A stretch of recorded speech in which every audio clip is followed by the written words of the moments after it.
LiberalViewer presents. So, welcome to the May 20th edition of LiberalViewer Sunday Live Clip Roundup. Thanks for joining me.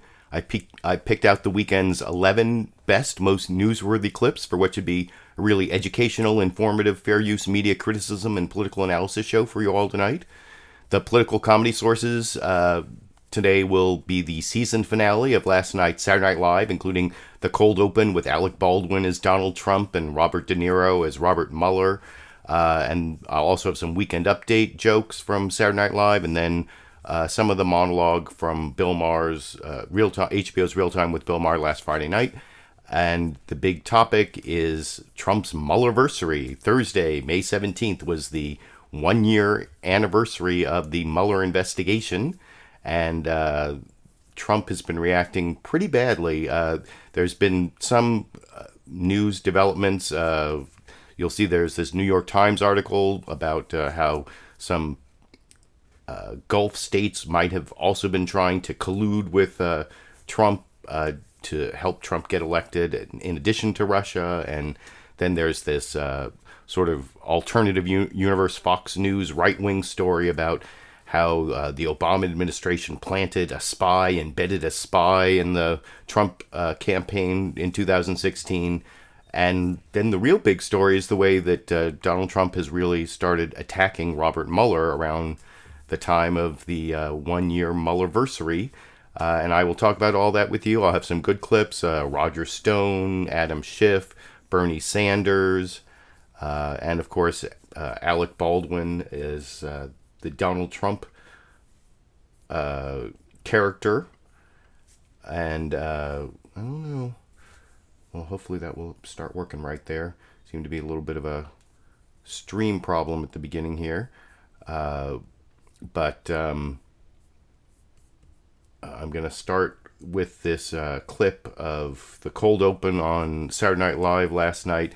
And I've played around with the audio a little bit and cut it up because it's this parody of the final episode of The Sopranos with that Journey song, Don't Stop Believin', and that's copyrighted music in the background. So I tried to show you the premise and a little bit of the jokes involved, especially the interaction between the Donald Trump character and the Robert Mueller character, which I will discuss with you after you watch this sort of cut up part of the cold open. If you want to see the whole cold open, there's a link down in the video description. There's also a link down there to my clip list.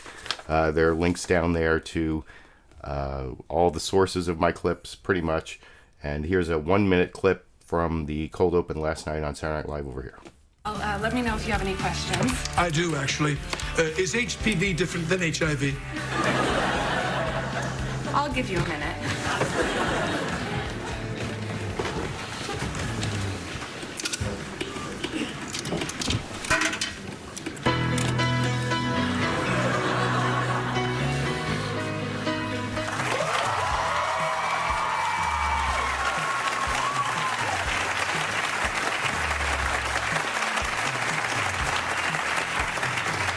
Dad, are you okay? Don't stop believing.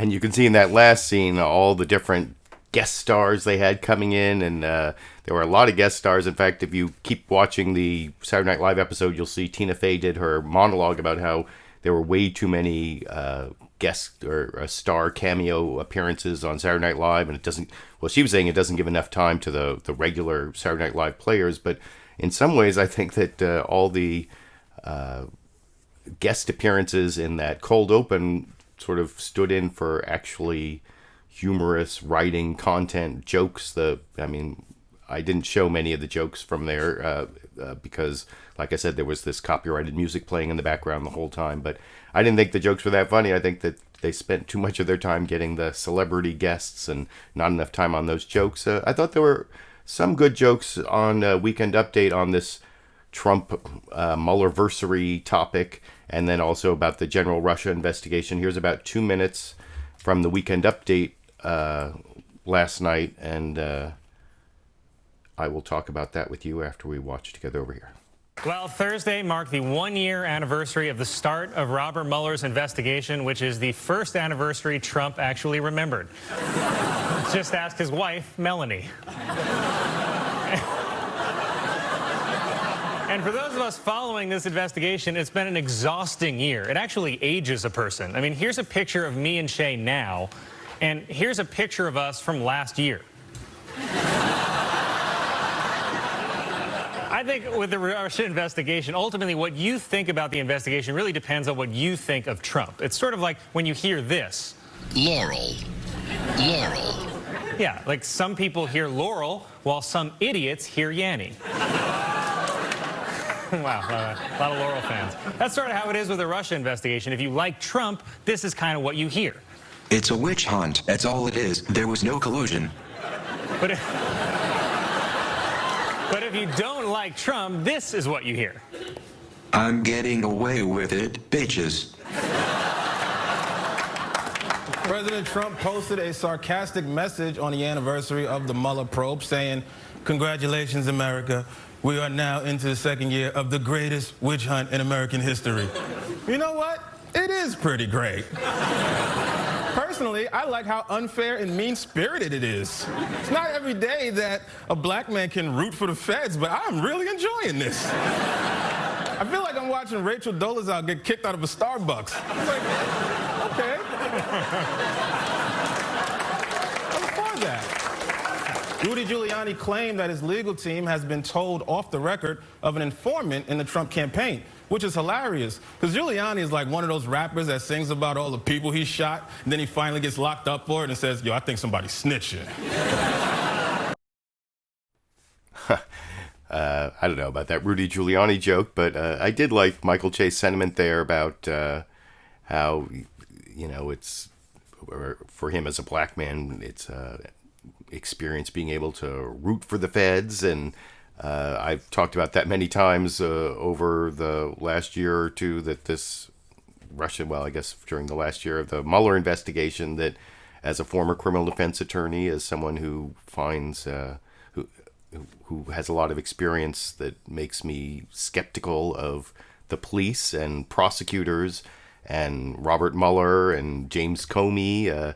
I even have like James Comey's book right here, but I'm not a big fan of cops and prosecutors, or at least I'm very skeptical of their truthfulness. And so it's kind of amazing to see Republicans, after all these years of law and order, finally starting to question law enforcement. Now, that doesn't mean that I think that there are definitely problems with this Russia investigation. I think actually, especially in the last few weeks, that it's gotten to the point where it's likely to turn into like a constitutional crisis, that it's going to be basically the worst political scandal in American history, possibly. That's how it seems to be building up, and I'll talk about that a little more when I get to the actual news clips. But before I get to the news clips, I have one more political comedy clip, which is from HBO's Real Time with Bill Maher. I thought Bill Maher actually had the best jokes of the three political comedy clips. You know, sometimes I am not too happy with Bill Maher. He keeps bringing Barry Weiss on to, I don't know what's going on with Bill Maher sometimes, but he did have a couple good jokes having to do with Trump's Mueller-versary and the Russia investigation. And so this is a little under 2 minutes, the last political comedy clip for tonight, that I will talk about with you after we watch together over here. The nerve this guy has to then throw tantrums about his being investigated. How dare me investigated? A clean whistle like me? I mean, it's the year anniversary of the Mueller investigation, and Trump, of course, the greatest witch hunt in American history. Of course, everything is the greatest in history. Well, maybe it's the greatest witch hunt in history, but it's got so far 17 indictments and 5 guilty pleas. If it's hunting witches, it's finding them.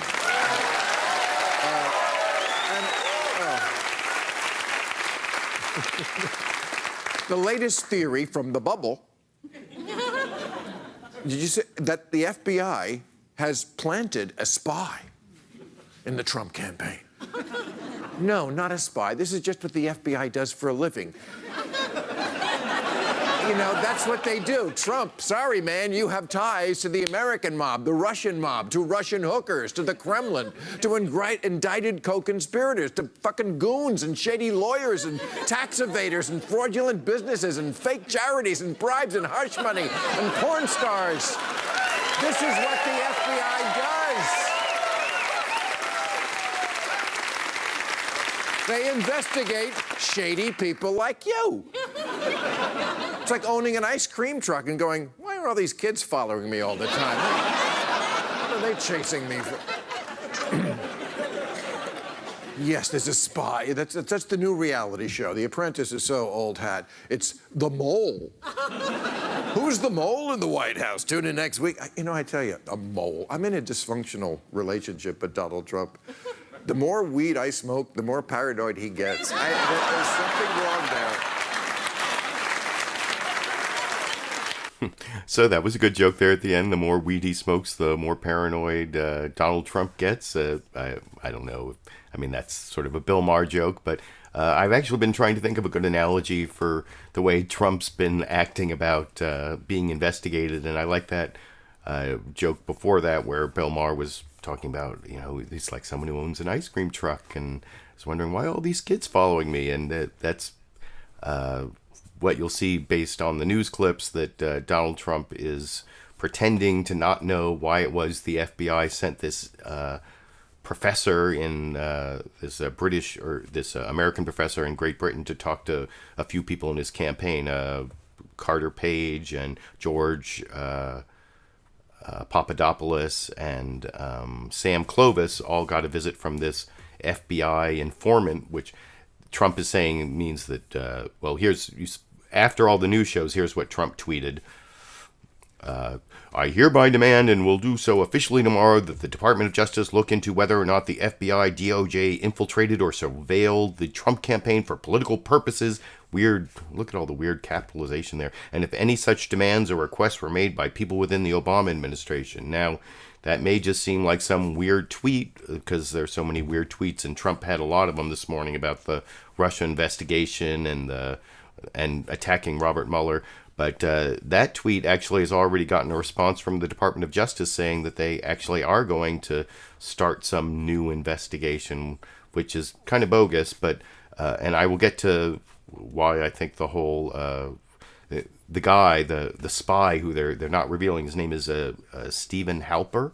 Like I said, he's this professor in Britain. It's been reported in a whole bunch of news sources, but nobody mentioned it on any of the corporate news outlets. So, by the way, these news clips come from the big five corporate outlets of ABC, NBC, CBS, CNN, and Fox News, the so-called corporate media here in the United States. I forgot to say that at the beginning. And before I get to the best news summary, which is from NBC's Meet the Press that covers all of this stuff, I wanted to show just a brief clip from ABC's This Week with George Stephanopoulos, where they went back a year and showed George Stephanopoulos announcing the Mueller investigation back on May 17th, 2017. And then they show what Trump is tweeting about the one-year Mueller-versary. And then I actually edited it together with another news story and a tweet from Trump, which I will talk about with you after we watch this little under 2-minute clip from ABC's This Week with George Stephanopoulos together over here. Coming on the air now with major news from the Department of Justice. The acting Attorney General, Rod Rosenstein, has decided to appoint a special counsel to investigate Russian interference in the 2016 election, any ties with the Trump campaign, and they call it related matters. 1 year ago, May 17, 2017, the appointment of Robert Mueller.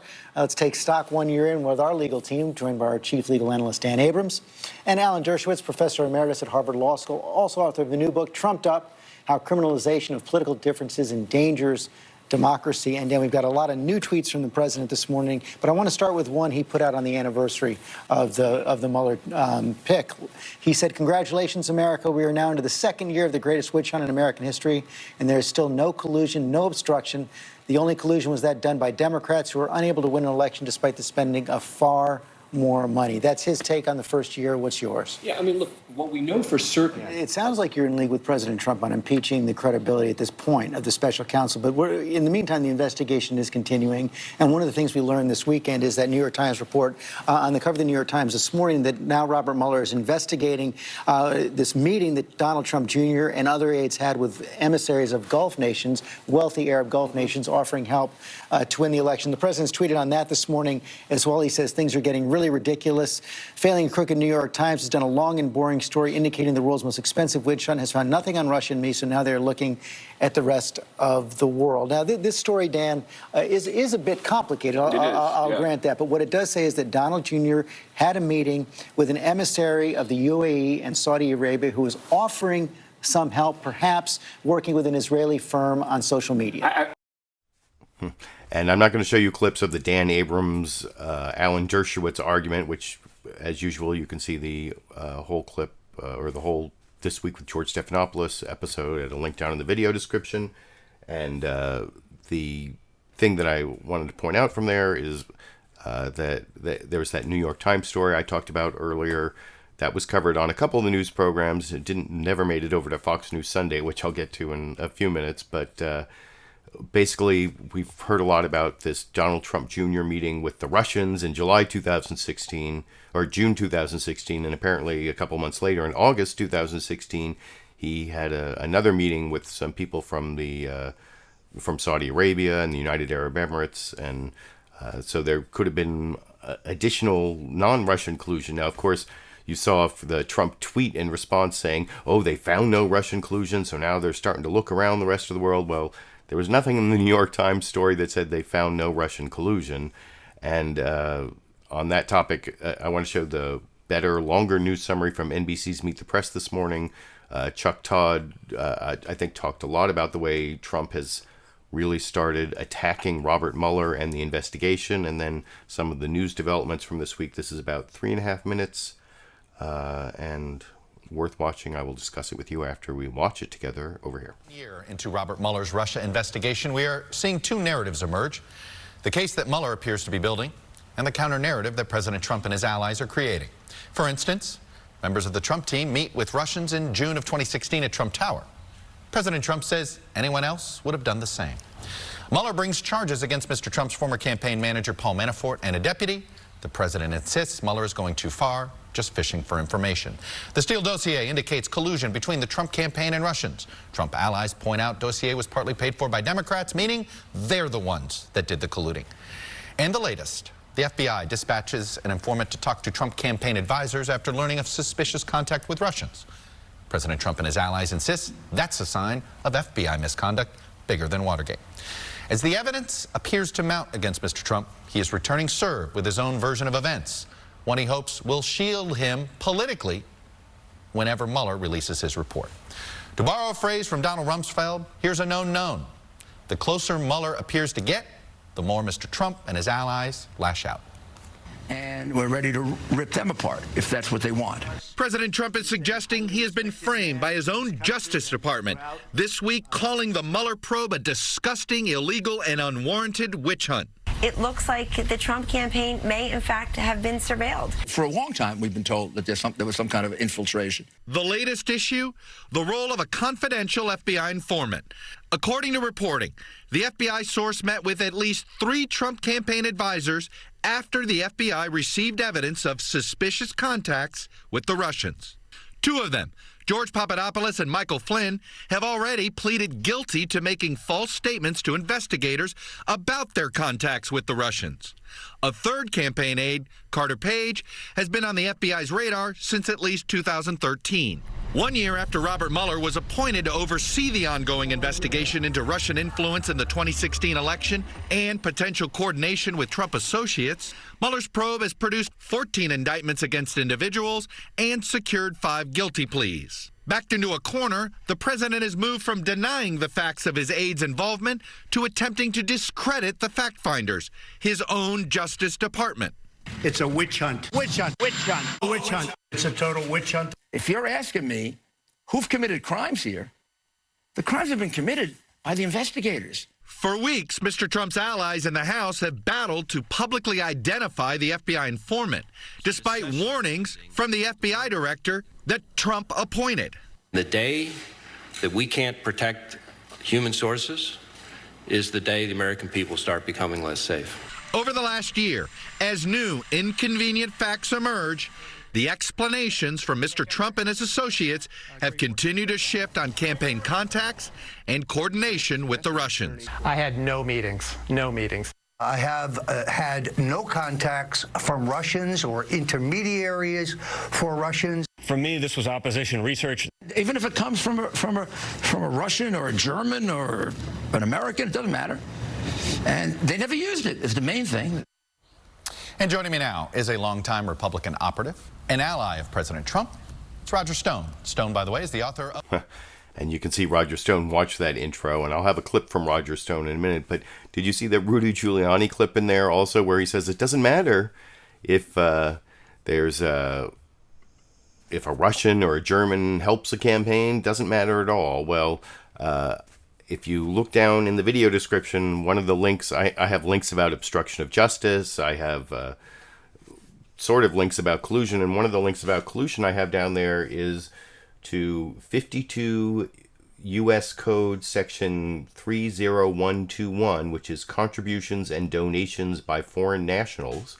If you go click on that link, you will see that it is illegal, not only for a foreign nation, but for a foreign national, not a legal resident with like a green card. Legal residents with green cards can make contributions, but for a foreign national, other than that, to give a monetary contribution or anything of value to a campaign is actually illegal. It's also illegal for the campaign to solicit it. So like opposition research, dirt on Hillary, if that requires staff time, that's what's called an in-kind contribution. That's very valuable information, valuable work done by the Russians, given to the Trump campaign, possibly. And I do not think Rudy Giuliani is being honest, or maybe he just doesn't understand what it says in the U.S. Code, but I think he does. I think he's just being dishonest, and I will show a clip a little later of Adam Schiff refuting what you saw in that NBC Meet the Press news summary, that supposed legal opinion from Rudy Giuliani. But before I get to that, I want to get to the last news summary. This is actually a brief news summary from CNN's State of the Union. This isn't at the beginning. A lot of the show spent a bunch of time on the shooting in Texas and in Santa Fe, Texas, and the school shooting. And I decided not to take any clips from that, not because it's not worth covering, although in a way it's not really news that there's a school shooting. That's one of the sad things about it. I just didn't think that it had any particular political impact this week.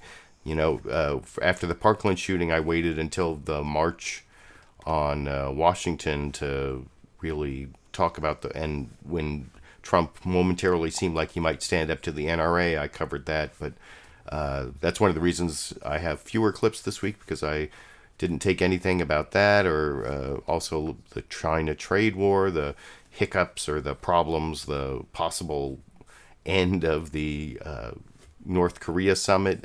We'll see how that turns out. But anyway, I didn't take any of those clips. But here's State of the Union a little later in the show, not at the very beginning, but doing a quick news summary about the Russia investigation. This is Jake Tapper talking to the ranking Democrat on the Senate Intelligence Committee, Mark Warner.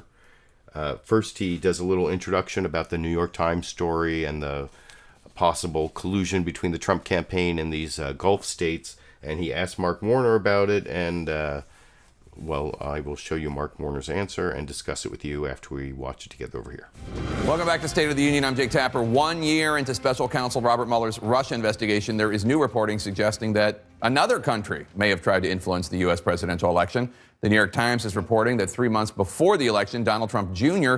met with an emissary for 2 Gulf nations offering to help his father's campaign. It included a proposal for a social media manipulation campaign. And just a few minutes ago, President Trump seemed to respond to that story on Twitter, writing in part, quote, The world's most expensive witch hunt has found nothing on Russia and me, so now they are looking at the rest of the world.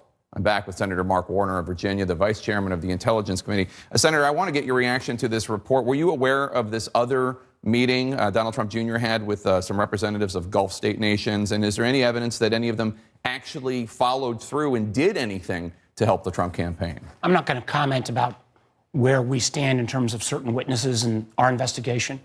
But if the Times story is true, we now have at least a second and maybe a third nation that was trying to lean in to this campaign. And I don't understand what the president doesn't get about the law that says if you have a foreign nation interfere in an American election, that's illegal.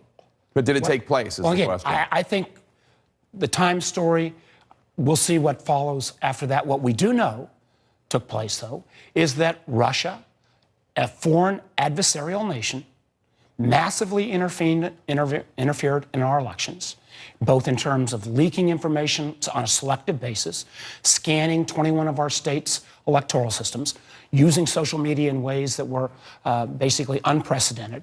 And they were doing it to not only sow disarray, but to help Trump and hurt Clinton. And that point was reconfirmed this week on a bipartisan basis by your the committee. Senate Intelligence Committee. So, but the big question is, did they do so with the assistance or participation of any American, especially and including people who are in the Trump campaign's orbit? And do you have an answer to that question? Because that's collusion. That's the collusion question. That is clearly the end-point question that we're going to have to deal with. But have you seen any evidence of it? But what we do know, and we have seen evidence, matter of fact, the leaking of the transcripts from Donald Trump Jr. putting out by the Judiciary Committee shows clearly that the Trump campaign welcomed dirt on Hillary Clinton. Now, did the president know about that meeting or not? I don't know. I'd like to get the answer to that. I would also like to find out if there is this other pattern, if the Times story is accurate, and there's this pattern that other countries were offering, and clearly the Trump campaign was receptive to these kind of offers, how that is not the beginnings of evidence of stuff that needs to be investigated.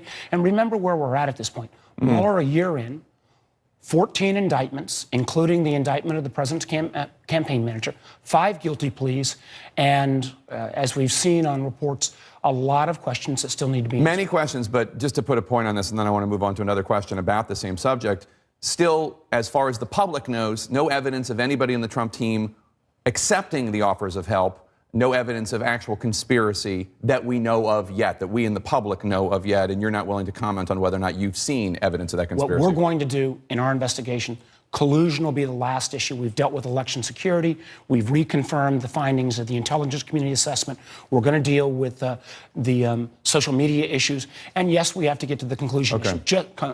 As well as, obviously, the Mueller investigation has to be able to continue. And this is the point, Jake, that just amazes me. The president and his allies constantly trying to undermine these investigations. Well, if the president's got nothing to hide, let these investigations finish. Well, I want to talk about that because one of the points that you've been trying to... And actually, Jake Tapper went on to talk to Senator Mark Warner both about the possible new evidence of collusion with the Gulf states as well as the Trump administration's charge that a spy was embedded in his campaign.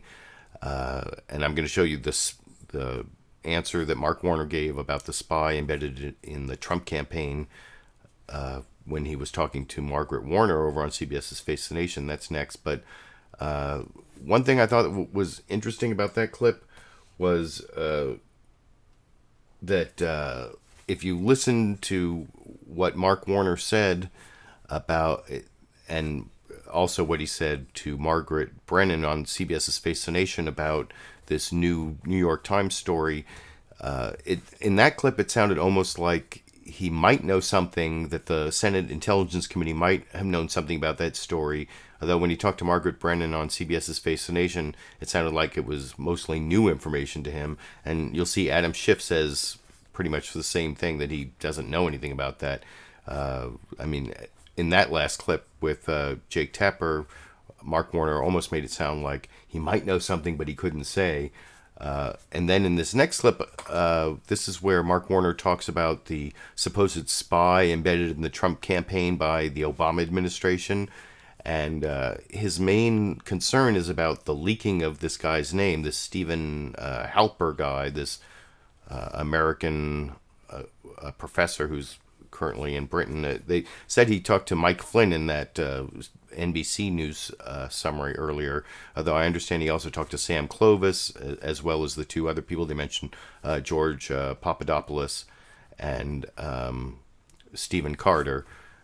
Here's what Mark Warner says about that whole story when talking to Margaret Brennan on CBS's Face the Nation, and I will talk about that with you after we watch that clip together over here. I want to ask you also about something the president is publicly complaining about. He has said again yesterday that the FBI or the Department of Justice has, in his words, been infiltrating his campaign for political reasons. And he called for those agencies to hand over documents to Congress. To your knowledge, has there been any such action by those agencies? I have no knowledge of such actions.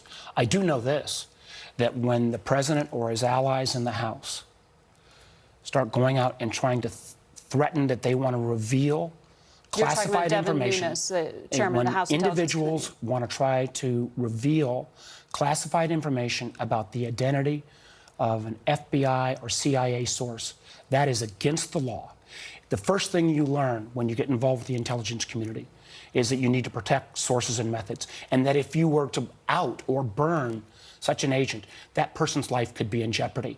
And I find it outrageous that the president's allies are in effect playing fast and loose with confidential information. And don't take my word. Take the president's own FBI director, Mr. Wray, who said, if you go out and start exposing classified information about informants, that you will make America less safe. I find this totally outrageous on some of the actions of these allies. Just to clarify, when you are saying that there is this, it would be illegal to disclose this information, there are now published press reports with at least one, if not more, alleged FBI informants and their names. Are you saying that congressional sources leaked this information to the press? I'm not saying that congressional sources leaked, but I do hope So you don't know if there was illegal I do action? hope there is investigation into figure out if they did leak, and we have seen from some of Mr. Trump's allies a constant pattern of leaking. In my mind, this crosses the line that up until now, even some of the president's allies have respected a bit the integrity of our intelligence community. But this kind of ongoing assault from the president and his allies about the FBI, about the Department of Justice, where they attack them ad hominem, that leads to an era where people can start saying, I'm going to decide which laws I want to follow and which laws I don't want to follow. I believe you may see that kind of result taking place in this circumstance, where it appears that some of the president's allies are trying to decide, well, I don't want to follow the law that says I have to keep classified information secret. If we get into that realm, we're in dangerous territory. But if it is classified information that they have, are you saying that there is some credibility to this idea? The president's version of events is that there's an FBI spy in his campaign that is different from an FBI informant or somebody who was a whistleblower. I have no information. What part of this is true? I have no information that would indicate that the president's tweets or theory of the case is at all based in truth. I do know this, that classified information, identity of agents is sacrosanct. And when people for political purposes start being willing to try to reveal that information, and I'm not saying that has happened, but clearly the president and some of his allies have been calling for the FBI and Justice Department to come forward with those names. The FBI and Justice Department have tried to avoid that because that's just not the way they operate. That we're getting into areas that are not traditional in any sense of the word. Senator, thank you for your time. Thank you. Well, I think we got into areas that were not traditional in any sense of the word. As soon as Donald Trump was elected, a lot of our traditions, our norms have been thrown out the window. I don't know what that's all about. But I do think that the one thing I will say about the people who are on the anti-Trump side, people like Senator Mark Warner and some of the other Democrats and people, even the FBI, when they're getting so upset about revealing the name of this confidential informant, this agent. I already named him. His name is Stephen Harper.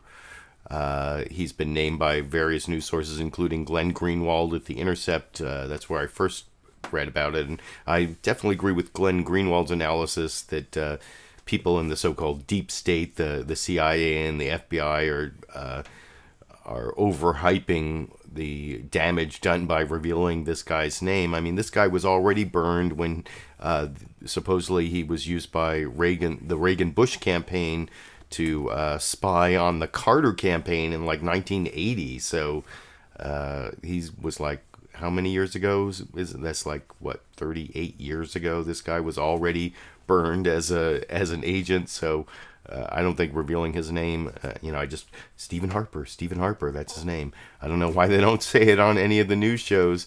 And I don't see what the damage is by revealing that name, given that he's, I don't know, maybe he's involved in things that I don't know about, maybe, but I'm much more likely to believe that they're just overhyping the need for confidentiality, because that's what our intelligence agencies and the FBI tend to do. And that, again, is based on my experience as a criminal defense attorney and working. I did have a little experience with the FBI. I worked as a law clerk at the Federal Public Defender's Office in St. Louis for a year, my last year of law school. So that's a little bit of Fed experience, but not a lot. But anyway, I showed those 2 Mark Warner clips. And as I said earlier, I have this Fox News Sunday clip now where they're living in that alternative universe where the only real big story was, was there a spy embedded in the Trump campaign? And to give Chris Wallace a little bit of credit, he does describe basically what really happened, that the FBI sent this professor in the UK to talk to some people in the Trump campaign after they already had suspicions that there was collusion with Russia. And I think the greatest evidence that this whole story is kind of bogus is that the person Chris Wallace is asking the question to, Lindsey Graham, he does not pick up the bait at all. He does not even carry this story forward the least little bit. Instead, he goes back to the whole, the Steele dossier shows how corrupt I think it's like Lindsey Graham has decided that the one piece of like Trump administration anti-Mueller bullshit that he's comfortable with is this whole Steele dossier talking point that he's used several times, and he's not going to go beyond that. He's not going to pick up some new conspiracy theory. This is the bullshit he's comfortable with, and you can see him use it in responding to Chris Wallace on Fox News Sunday this morning, without ever really saying that there was a spy embedded in the Trump campaign, which I will discuss with you after we watch that clip together over here. Russia investigation, and I want to take you back to a tweet that President Trump put out on Thursday. Here it is. Wow, word seems to be coming out that the Obama FBI spied on the Trump campaign with an embedded informant. If so, bigger than Watergate. Now, there have been, Senator, several reports since then. There was no mole inside the campaign, but as the FBI became increasingly worried about possible links with Russia, it had a fellow, apparently an American professor based in England, talk to several members of the Trump campaign, particularly in the foreign policy area. Does that bother you? Yeah, it bothers me that they may be an informant in one of the campaigns unless there's a damn good reason. All I can tell you is that the dossier compiled by Mr. Steele that was given to the Justice Department where they obtained a warrant against Carter Page, somebody inside the Trump orbit, was a bunch of political garbage. It was not well vetted. And but if I may, let me just ask you, because what we're talking about here is not a mole inside the campaign, but asking somebody outside the campaign to make efforts to reach out to Carter Page, to George Papadopoulos, apparently to Sam Clovis, to try to find out what they were doing with the Russians. Do you think that's a problem? I think this whole area is a problem. Let me tell you why. The Department of Justice used a document prepared by a foreign agent, paid for by a political party, to obtain a FISA warrant and never told the court. If they were using somebody to engage the Trump campaign, was there judicial oversight? They had the thumb on the scale when it came to the Clinton investigation. Somebody's got to watch those who watch us. Senator Grassley sent a letter asking questions about this. I'm intent on letting Mr. Mueller do his job, but I want to make sure that the FBI and the Department of Justice did not try to, in their own way, change the outcome of the election. Did they use techniques and tactics approved by the court, or did they just make this up themselves? I don't know. Okay, I got less than a minute left. The president's lead lawyer, Rudy Giuliani, was back at it again this week, attacking the special counsel investigation. Here he is. If you're going to write an unfair report, write it, and we will combat it. We're ready to rip it apart, and we're ready to rip them apart if that's what they want. Do you think Rudy Giuliani is helping or hurting the president?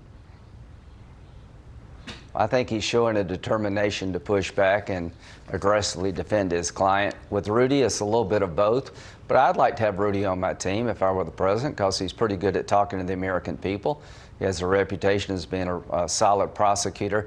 Let Mr. Mueller do his job, then see what's there, and let the Trump people rip into it, and we'll figure out as a country whether or not there's anything there. I haven't seen any evidence of collusion by the president, but time will tell. Senator Graham, thank you. Thanks for sharing part of your weekend with us. So, yeah, there you can see Lindsey Graham, who is not taking up this conspiracy theory about the embedded spy in the Trump campaign, who was actually this professor. Did I say Stephen Harper several times? Apparently, I was reading the live comments along the way. I keep getting it. Of course, it's Stephen, spelled S-T-E-F-A-N, Halper, not Harper. Stephen Harper is the Prime Minister of Canada. Sorry about that. Can't get through this without making mistakes. And by the way, I think last week I made a mistake where I talked about this judge attack, or was it the week before? I talked about a judge attacking the prosecution of Paul Manafort. I kept saying he was in the Southern District of New York when he's actually in the Eastern District of Virginia. Nobody even noticed I made that mistake. Was that last week or the week before? But anyway, I think it was 2 weeks ago I made that mistake. But anyway, if you're looking for Liberal Viewer Sunday live clip roundup mistakes, there you go. You got your Stephen Harper mistake. You got that mistake from 2 weeks ago. But I don't think that my analysis of that last clip was mistaken when I called it an alternative universe, because you notice there was like a slight reference at the end there by Chris Wallace that maybe Rudy Giuliani was hurting Trump and attacking Mueller too much with his attack, or the attack on Mueller was too much and hurting the Trump administration position. But most of it, of course, is about this Trump conspiracy theory that there's a spy embedded in his campaign, the Stephen Halper, not Harper, Halper conspiracy.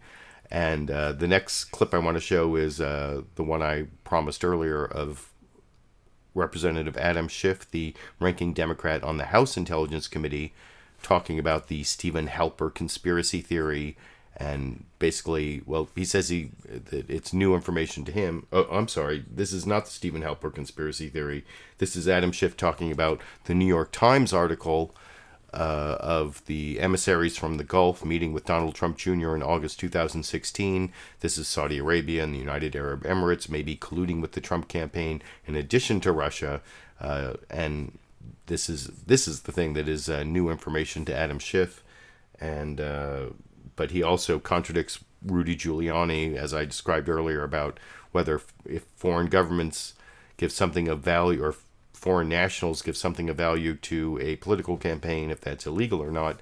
And it is illegal, as Adam Schiff explains to Chuck Todd on NBC's Meet the Press this morning over here. I want to ask you about what appears to be potentially a bombshell new addition to what we know about the Mueller probe. New York Times, Wall Street Journal, talking about another Trump Tower meeting that may become infamous. Here's the New York Times headline: Trump Jr. and other aides met with Gulf emissary offering help to win election.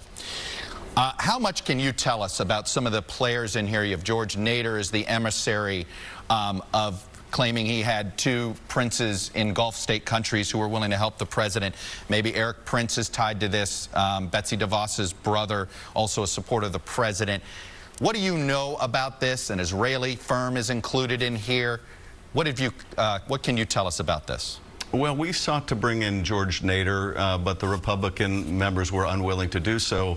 He could have shed, obviously, a lot of light on this, as well as whether Eric Prince's testimony before our committee was true or untrue.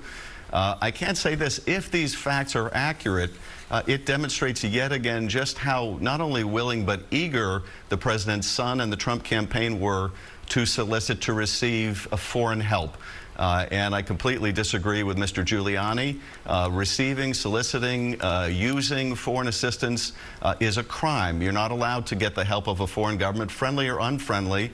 But clearly, if this is accurate, it is consistent with the other Trump Tower meeting with reaching out to foreign sources for information. Was this stuff new to you guys at the House Intel Committee? The specifics of this were certainly new, yes. Okay. And of course, disturbing as yet another indication of the willingness to accept foreign help. All right, Adam Schiff, the ranking Democrat. So there's Chuck Todd talking to Adam Schiff, and it seems like Adam Schiff was surprised by this information about the Gulf states, about the United Arab Emirates and Saudi Arabia sending emissaries to talk to Donald Trump Jr. August 2016. I assume the Mueller investigation knows about this, but I just assume they know about everything because they seem to be like 6 months ahead of everything we're hearing about. And speaking of people who seem to know about things ahead of time, the next clip I want to show is Chuck Todd asking Roger Stone why he knew about certain WikiLeaks dirt on Hillary Clinton and the Democrats coming out before they came out. First, before the clip that I took, Roger Stone denied when he said that Podesta's going to be in the barrel. He was actually talking about the Podestas, and it was both Podesta brothers. That actually comes up again in this clip. That's why apparently both Podesta brothers were implicated in the Panama Papers, which was this release of information about all these people who were hiding money in Panama banks, if I remember. I don't know. It's a long time ago. But here's Roger Stone. It seems to me like his defense here is not ironclad, and that he may be one of the people ending up under indictment. Later, after this clip that I took, Chuck Todd asked Roger Stone if he's expecting to be indicted, and he says yes, by some extraneous business thing that has nothing to do with this. That's what he's going to come up with. But I think there's enough to show that there's something fishy about Roger Stone just in this clip about what he may have known about ahead of time based on his tweets, which I will talk about with you after we watch that clip together over here. But let me ask you about some tweets in the first week of October. They go this way. Yes. October 2nd, Roger Stone writes, Wednesday, at Hillary Clinton is done, hashtag WikiLeaks. Let's go to October 3rd. I have total confidence that WikiLeaks and my hero Julian Assange will educate the American people soon. Hashtag lock her up. Jump 2 days later, October 5th. Libs thinking Assange will stand down are wishful thinking. Payload coming. Hashtag lock them up. Finally, Thursday, October 6th, Julian Assange will deliver a devastating expose on Hillary at a time of his choosing. I stand by my prediction. Hashtag handcuffs for Hillary. Of course, the next day is October 7th, and then the emails come out. A fair reading of that suggests to me you had some advance warning of something big coming that had to do with John Podesta's emails. How is it that the special counsel wouldn't think that too? Well, there's no evidence to that because I had no advance notice of the content, source, or the exact disclosure time of the WikiLeaks disclosures. Assange himself has said so. In fact, Assange has said in his own tweets and in interviews that Roger Stone never predicted anything that I hadn't already said in public. Additionally, Assange went on CNN in June and said he had a treasure trove of material on Hillary, and I've been very forthright and testified completely and honestly before the House Intelligence Committee that I did have a source who told me that Assange really had what he said he would have and that it would be delivered in October, consistent with those tweets. There is no evidence to the contrary that I had advance notice.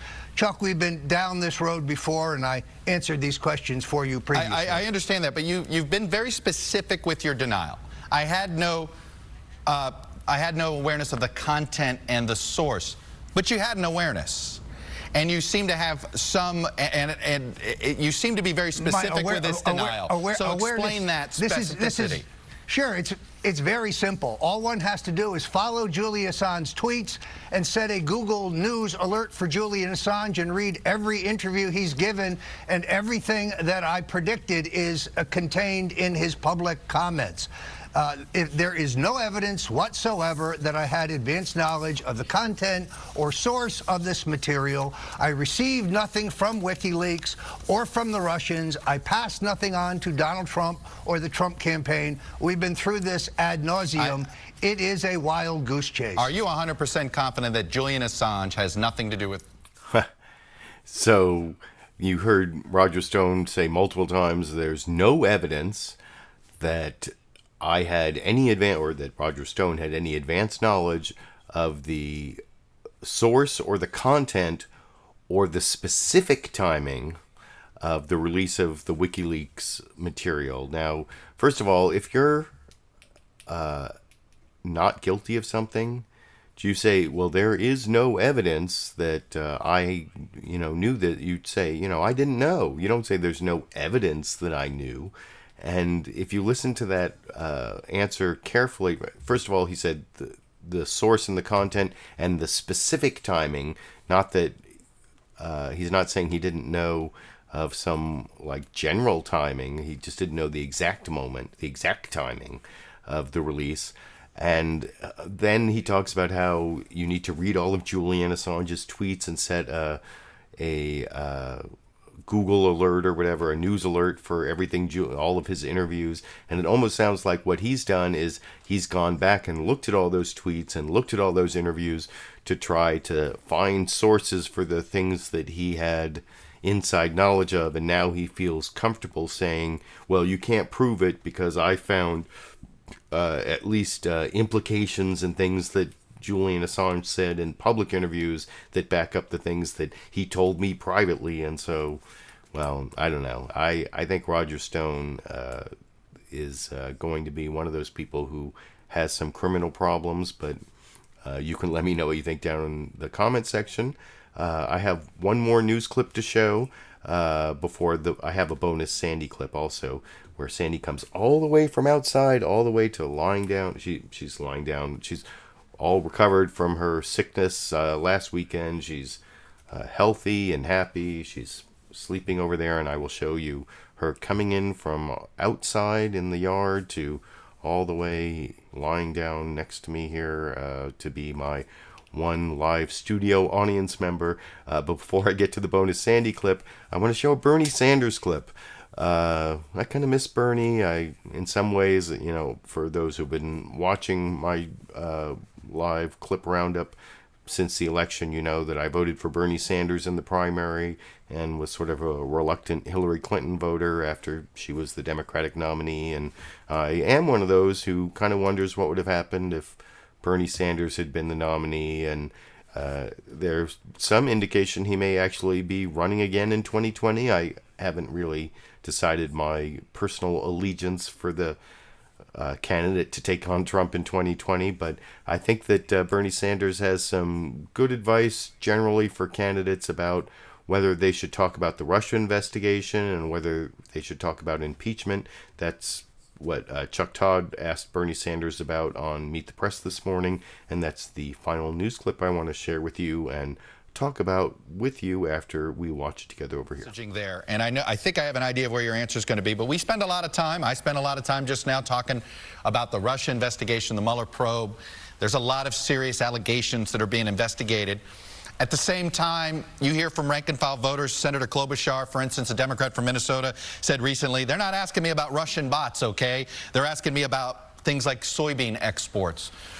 How much should Democrats talk about Russia and the Mueller investigation on the campaign trail, in your opinion?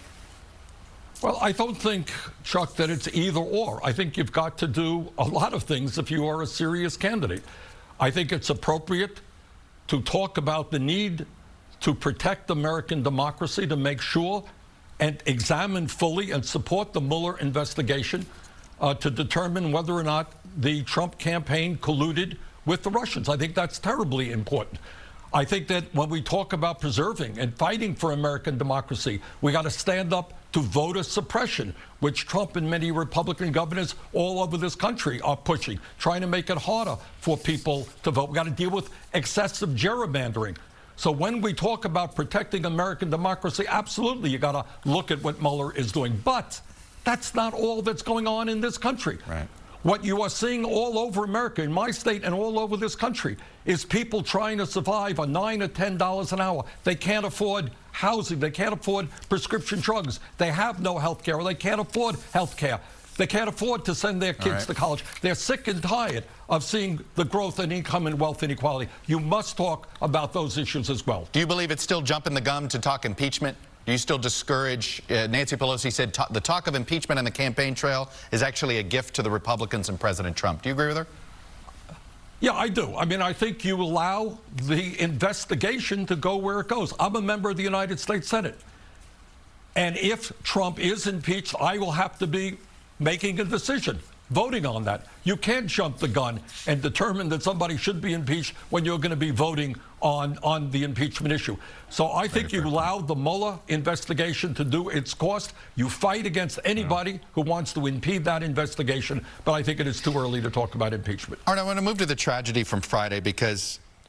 And they moved on to the tragedy from Friday, the shooting, the school shooting. But like I said, I'm not covering that. And I do think, though, what Bernie Sanders said there makes sense for candidates, at least, that they should talk about the Russia investigation, but they should talk about the more important core issues, jobs and health care and those types of things that voters really care about. As for the impeachment issue, I keep saying how I want to keep doing this show until I can cover the impeachment, and I think that there's a high likelihood there is going to be an impeachment after the Democrats take the House.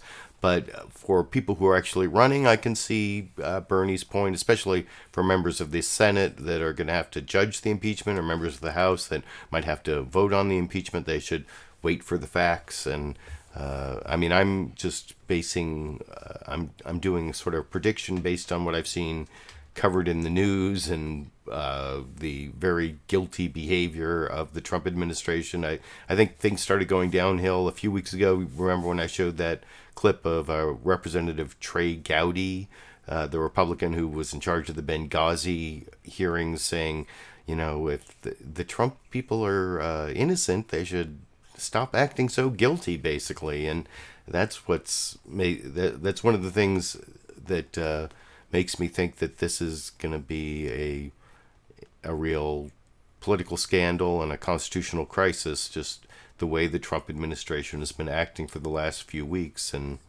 you can let me know what you think down in the comment section. I think that the 1 year Mueller-versary that Trump is experiencing, right around 1 year into the Nixon Watergate scandal, Nixon was saying it's time for Watergate to end, and then it was actually time for the Nixon administration to end. And I still think that it's possible that Trump could be impeached by the House and then removed, but with 67 votes from the Senate. That would require a bunch of Republican votes. You can check that out in your Constitution if you want to see what removal requires under the Constitution. But it's possible, if the evidence is strong enough and the Republicans are looking at the possibility of President Mike Pence, that they might be willing to vote to remove Donald Trump based on some of the stuff that's brewing and looking really nasty. But you can let me know what you think down in the comment section. I'll be covering it next week and every week for the foreseeable future, all the way through the elections and into 2019 and the impeachment that I am semi-predicting at this point. But before I finish the show, I did promise a bonus Sandy clip for the Sandy fans out there. This is Sandy coming in from outside, coming in and lying down. I had to edit it because it would have been like over a minute long. This is 24 seconds of Sandy for the Sandy fans over here. Come on, Sandy. Come here. Come on, lie down. Come on, Sandy, lie down. Come on. Sandy. Lie down. Come on.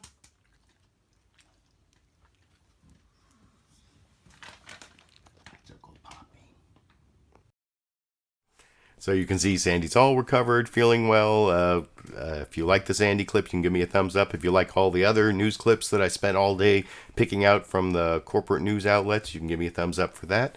I appreciate the super chat contribution I got from Sexy Bob along the way. I saw that, and I may have a cat clip for you from my cat, who's much harder to capture in a bonus clip, but I may have that for you by next week, Sexy Bob. So thanks for that contribution. Thanks to my patrons on Patreon. There's a link down in the video description where you can support my videos with Patreon patron contributions. Also, there's a PayPal link, and for both Patreon and PayPal, if you donate $10 or more, I will send you both this U.S. Constitution and this hashtag LiberalViewer sticker. At the $5 level, just the hashtag LiberalViewer sticker. I may have some reason to put together an edited, produced video in the next week. There's one I've been thinking about for a while, but whatever. I don't want to really go into that. It's about time to finish up the show, so I appreciate those who joined me for the live show, those who are watching the recorded version. And I guess until I have some edited, produced video to put up this week, or until I'm back next week with LiberalViewer Sunday Live Clip Roundup, I guess I will be seeing all of you around the internet.